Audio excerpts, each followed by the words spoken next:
Salve, muito boa noite. Olha, em política também há tempo de plantar, né? E é isso que está acontecendo aqui em Brasília. Os bastidores estão quentes, fervilhando. A ideia é definir logo os candidatos. Já existem vários, 12 pré-candidatos.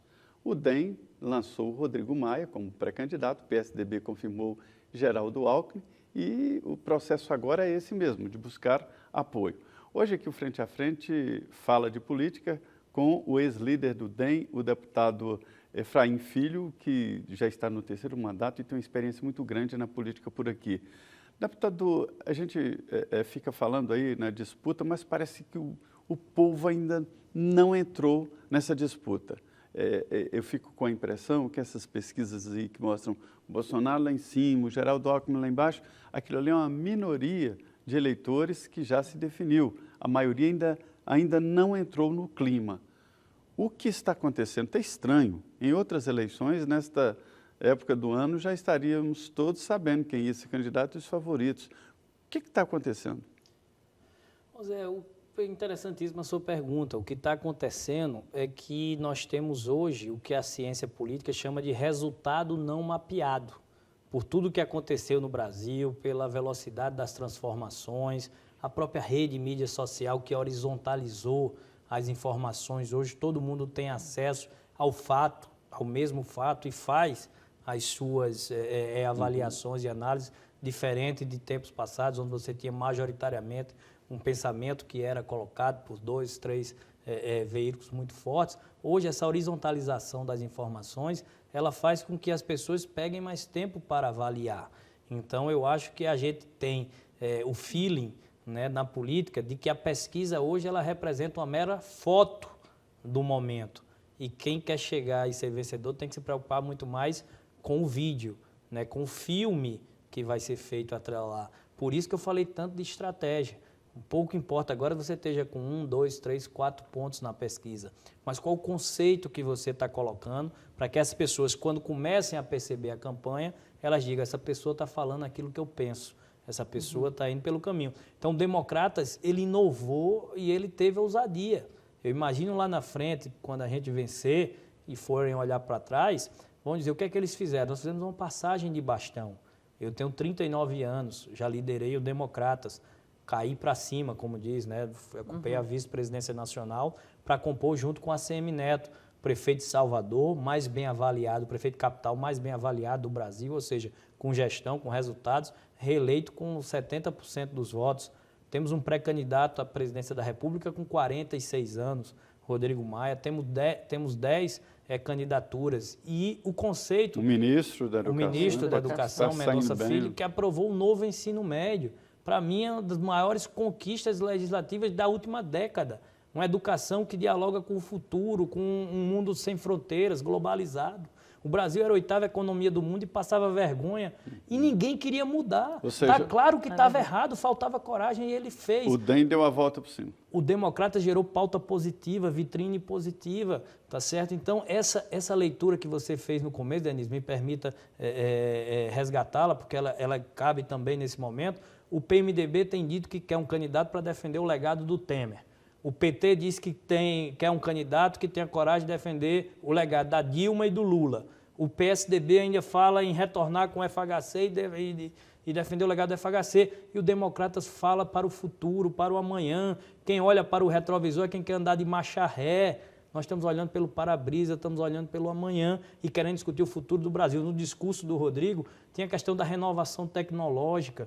O Brasil tem que estar atento a esses temas que estão mudando a vida das pessoas, internet, rádio, TV, a comunicação, que vocês são os grandes comunicadores da política de Brasília, sabem disso. Ela é intensa, ela é veloz e quem não se adaptar fica para trás. Agora, como fazer isso sem recursos? Ele falou muito em tecnologia, mas em nenhum momento ele falou de onde que vai tirar o dinheiro para empreender aí um novo projeto de desenvolvimento com investimento público. Como é que faz isso? De onde vai se tirar dinheiro para conseguir cumprir as promessas de campanha que começam a surgir? Aí começa a grande mudança de mentalidade. Não é mais o poder público o grande fomentador do desenvolvimento das nações, especialmente do Brasil. Não adianta mais pensar no dinheiro público como dinheiro farto, o dinheiro que era despejado para os campeões nacionais, JBS, entre outros, tá certo? E dava para dar Ibope, Market, Ike Batista, JBS, a gente está vendo onde é que esse tipo de política nos deixou. Então, as parcerias público-privadas, os estados pequenos, no sentido de que eles devem participar menos do que não é da sua conta e devem focar mais naquilo que é papel do Estado, deve focar mais nas pessoas, políticas de saúde, educação, segurança. Mas para que você ter, eu me pergunto, para que ter o BNDES e o governo brasileiro lá uma fatia, não sei quanto é, 30%, 40% da JBS, de tantas outras empresas, tá certo? Mas em várias outras empresas o governo é parte dessas empresas. Isso não cabe mais, isso não se aceita mais. A gente está votando lá na Câmara a questão da reoneração, né, de que você não pode ter seletividade. Se quer baixar a carga tributária, baixa igual para todo mundo. Agora, você escolheu os setores, o setor do aço paga menos imposto, agora o setor têxtil vai pagar, o setor do serviço paga muito imposto, do comércio não. Acabou! Não dá mais para a gente ficar escolhendo quem vai ter direito aos benefícios do poder público. É da igualdade de oportunidades e quem tiver mérito crescer. Esse discurso do DEM, inclusive, pega um grande debate que se faz aqui em Brasília com relação ao funcionário público, né? Hoje já está comprovado que a massa salarial do serviço público é muito maior. Eles têm 76%, os funcionários públicos têm 76% da massa salarial brasileira. Isso é muito. Ou seja, a elite brasileira seria de servidores públicos. Isso aqui no Brasil a gente vê isso muito claramente. E o DEM, no discurso do Rodrigo Maia, foi muito firme nisso.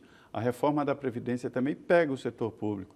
E o partido vai encarar essa briga com esse setor? É um setor muito poderoso.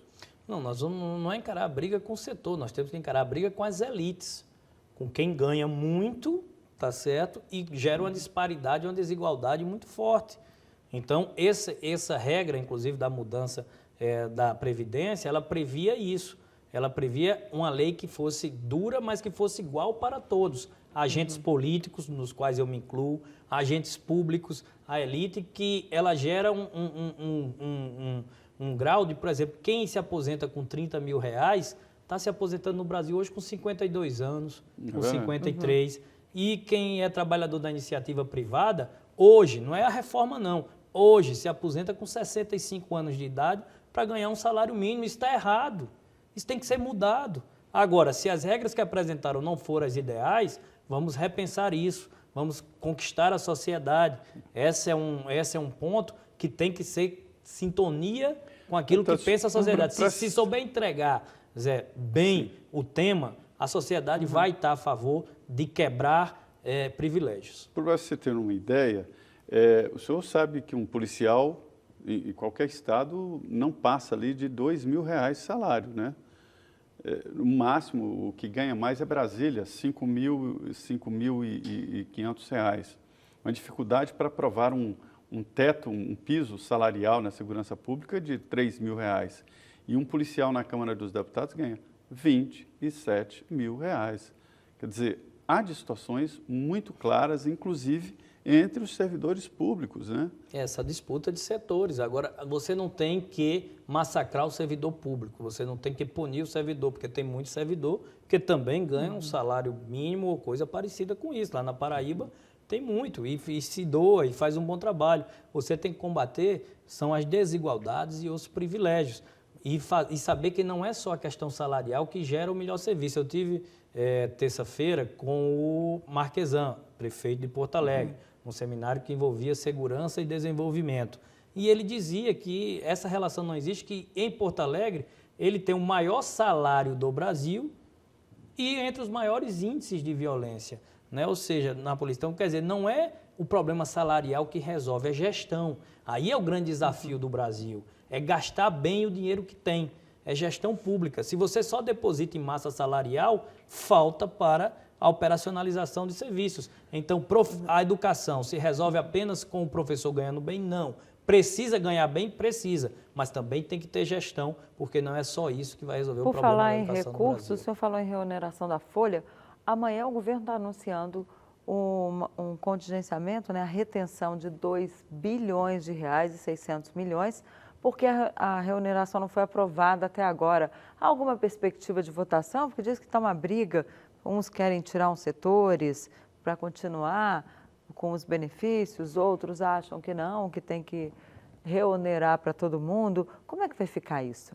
A gente aprovou nesta quarta-feira a urgência do projeto, ou seja, ele pulou todo o trâmite das comissões e a perspectiva é de que na terça-feira ele possa ser votado em plenário. O deputado Orlando Silva, que é do PCdoB de São Paulo, é o relator da matéria, mostrando inclusive essa capacidade de diálogo, e o que nós queremos é que tenha uma diminuição de carga tributária para todos, ou uma oneração que deixe todo mundo igual, e não a escolha de setores que serão campeões e setores que estarão fadados ao fracasso. Deputado, tem uma pergunta aqui lá da sua região, né? Boa noite, eu sou Kaiser, do município de Solânia, no estado da Paraíba.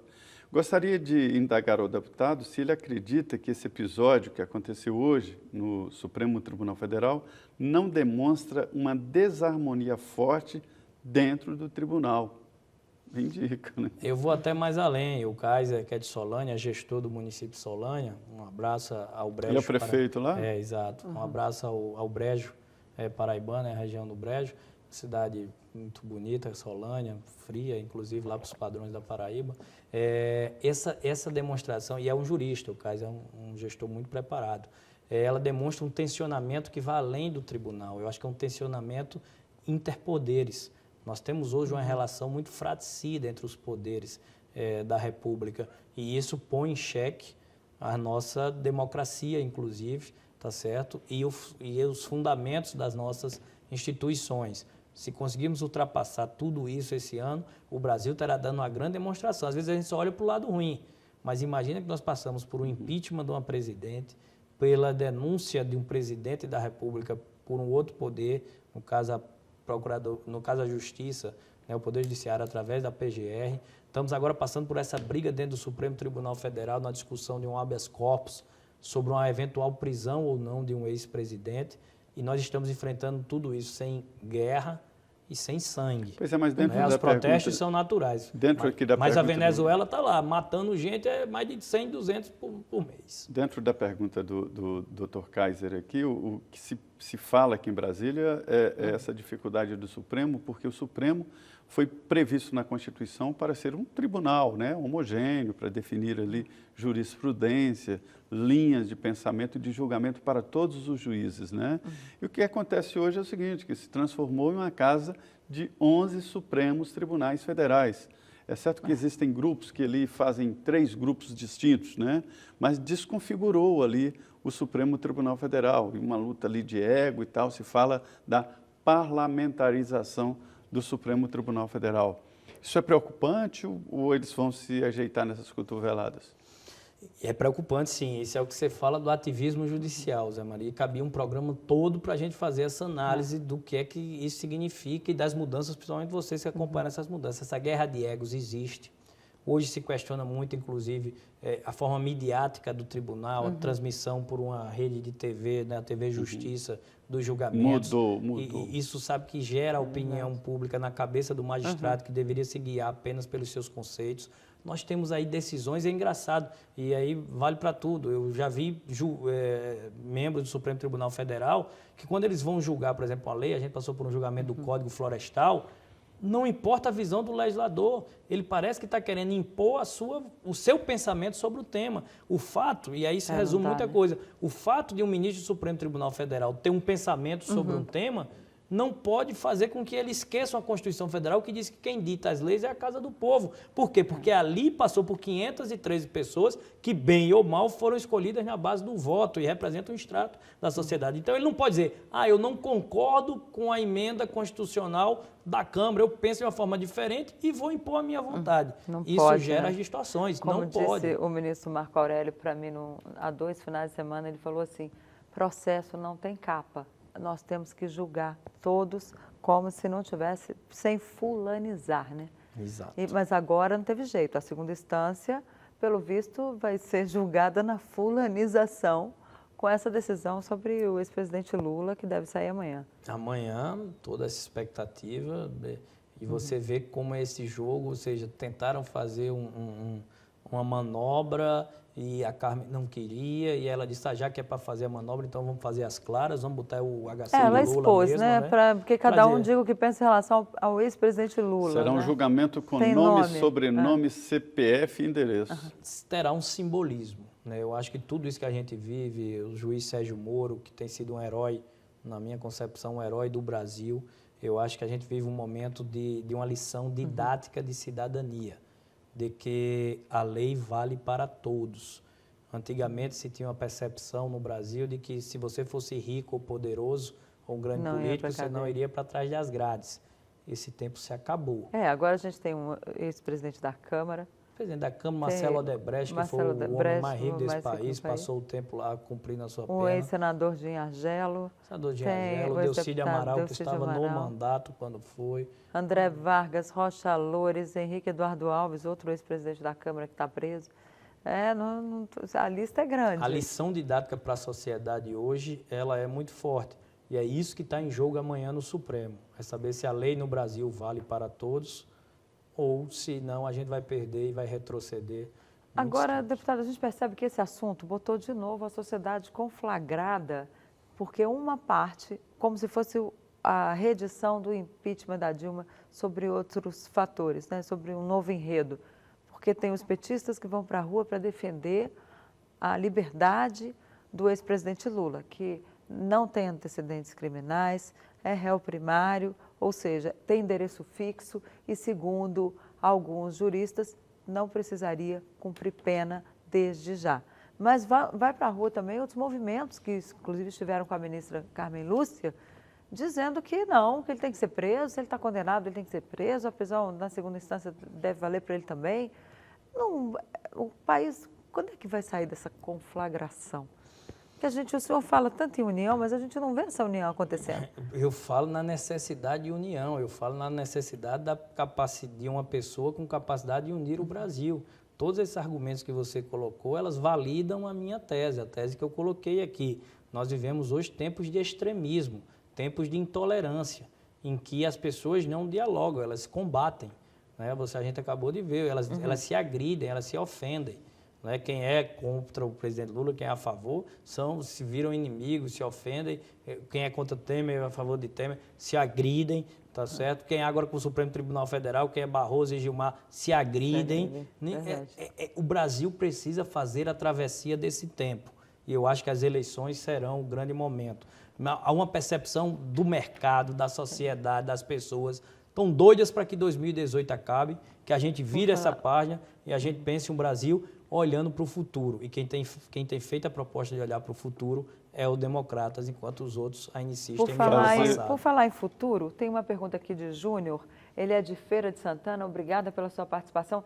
Ele quer saber sobre o plano de governo de 2018. Ele pergunta aqui especialmente sobre o partido. Quais são os planos? Democratas, vamos lá. De forma bem rápida para não ficar cansativo aqui. Um tripé: a agenda econômica, a agenda social e a agenda de segurança pública, tá certo? A agenda econômica, falando de empreendedorismo, de desburocratização, de simplificação de procedimentos. A agenda social, falando do trabalho no MEC, o novo ensino médio, falando de um projeto de ciclo completo para a saída dos programas sociais, né, que você esteja no Bolsa Família, mas tenha cursos de qualificação. O Rodrigo criou o Poupança Criança, né, para que ajude, e a agenda de segurança pública para concluir. Vamos falar disso depois do nosso intervalo. Nós vamos para o nosso último intervalo e convidamos você a participar aqui do nosso programa, mandando as suas perguntas para o WhatsApp 17 99647 3337 ou para o meu Twitter, @DeniRotenburg, que aparece aí no rodapé da sua telinha, ou @José M. Trindade. Voltamos em 2 minutos com o vice-presidente do Democratas, Efraim Moraes.